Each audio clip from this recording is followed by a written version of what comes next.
Ulja e temperaturave 24 ore të shkuara e shoqëruar me borë dhe ngrica mund sjellë pasoja kryesisht në frutore, sipas specialistit bujqësor Sherif Brahaj, të mbjellat e pranverës që janë në sera janë më të mbrojtura, por shqetësim mbeten ato në territore të hapura.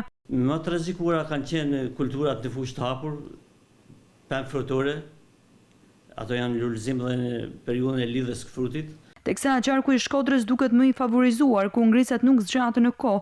Në Kukës, thot Brahaj, fillim java ka nisur me temperatura të ulta. Në zonën e Kukësit kena informacione se atje ka pas shumë rreshje, bora ka mbetë mbi gjethet e pemëve, edhe është shoqëruar edhe me ngrica.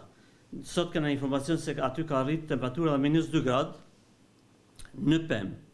Nëse kjo vazhdon, do të jenë me shumë pasoja. Për fermerët, specialistët këshillojnë kujdes gjatë kësaj periudhe deri në muajin maj. Këshilla është që fermerët të kenë kujdes që në mjelët e hershme të marrin masa paraprake që bima të sigurohet në tunelet e hapura, tunelet të ajrosen çdo ditë dhe të mbyllen çdo darkë deri në fund të muajit maj. Ndryshimet klimatike veçanërisht në pranverë ka një impakt të menjëhershëm jo vetëm në cilësinë, por edhe sasinë e prodhimit.